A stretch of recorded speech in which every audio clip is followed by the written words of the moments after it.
If you look in a study they did in a survey, that the average worker, like service worker in this country, watches 30 hours of television a week. Children, they say 40 to 60 hours of television a week, a full-time job, watching nonsense. This is what they're doing. When you go to the managers of these people, they watch 20 hours a week. When you go to the heads of the people over the managers, the overseers, then you get like 10 hours a week. When you get to the CEOs, they watch 2 to 3 hours of television a week. 50% of that material is material related to the work that they're doing. So the movers and shakers in this world are not sitting around watching television. They're utilizing their lives for shar, for evil. And they're spreading their fasad all over the world, but they're busy at it. And the Muslims are asleep, and because we have gone to sleep, they have taken over. Because we have gone to sleep, they have taken over. And that's why we find ourselves in the horrific condition we find ourselves in. And until the Muslims wake up, it's just going to, one nightmare to another. We're just going to be in one nightmare to another. That's all it is. They're just nightmares because we're asleep. And when we wake up, then we can enter into the light of day. And Islam is a deen about waking up. That's what it is. Religion is supposed to wake people up. Islam is not an opiate. There are other religions that fulfill that function. In fact, they got rid of religion and now they just spread opium, quite literally. The same people that used to control the state, that controlled religion to maintain the masses, to do what they want them to do, when they got rid of religion, when they found it was no longer useful, now they literally spread drugs. You can see this. The CIA in this country is directly involved and engaged in drug dealing, bringing in cocaine, putting it into the inner cities in this country. In Liverpool, in England, in Liverpool, this is not a joke, I'm not making this stuff up. You can go buy this in mainstream bookstores and read this stuff of people within these organizations that admit this. They'll even admit this on 60 Minutes. I mean, this is not a joke, this is reality, people.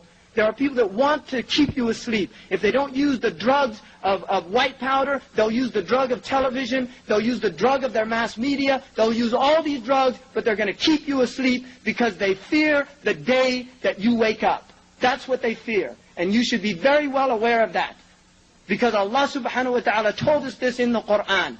لِيُرِيَ فَرْعَوْنُ وَهَمَانَ وَجُنُودُهُمَا مَا كَانَ مِنْهُمْ يَحْضَرُونَ. To show Fir'aun, all these political tyrants, and to show Haman all these multinational economic, political, economic powers that are literally subjugating, humiliating, stealing the minerals and resources of Muslims and human beings all over the world in order for them to play golf on the weekends. And then you have Junudahuma, those like the Pentagon and all these powerful militaries that go around tyrannizing people and humiliating people, bombing innocent civilians, gassing human beings. We had Kurdish human beings that were gassed.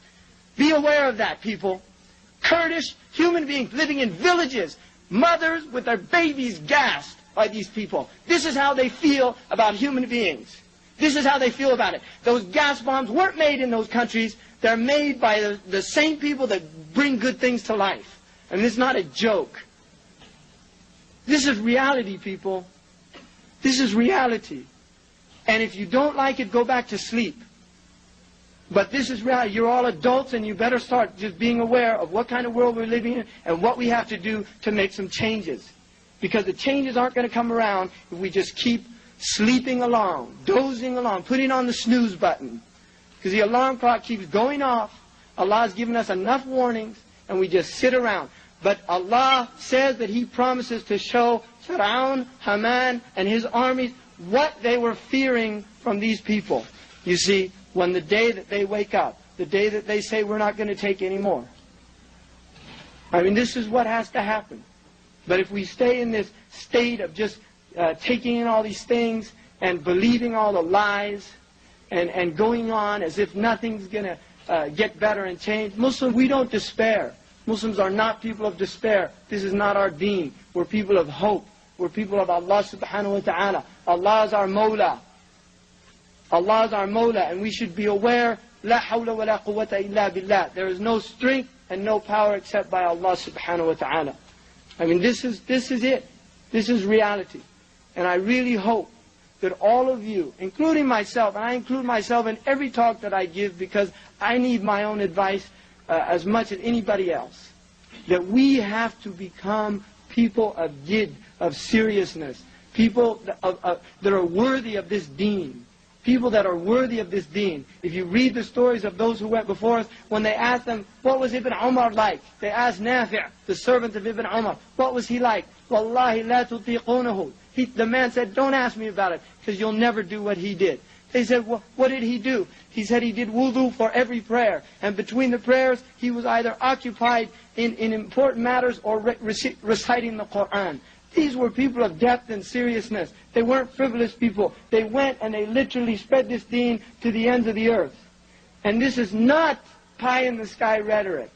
This is not pie-in-the-sky rhetoric. Our deen is not a deen of rhetoric. It's a deen of action. It's not a deen of eloquent words. It's a deen of doing things, of going out and changing the world. And the people in this room have the potential to do that.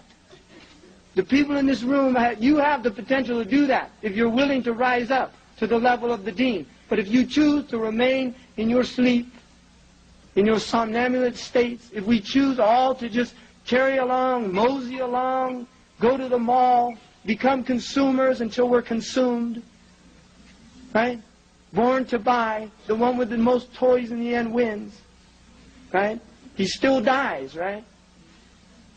The toys don't go with you. And we're not people of play. We're not people of play. Quran says that Allah didn't create this world as a play and a pastime. لَعِبًا وَلَهْوًا. It's not for playing and pastime. It's not for sports. I mean, wallahi, you're men. You're not children. You're men. Don't waste your time watching sports on the CNN or whatever you watch it on. Get up and do something with your lives. Become serious people of depth and understanding. I mean, really, do it. Just do it, right? Just get out and do it. Don't just sit around and until the next game's on, and they'll just keep giving it to you.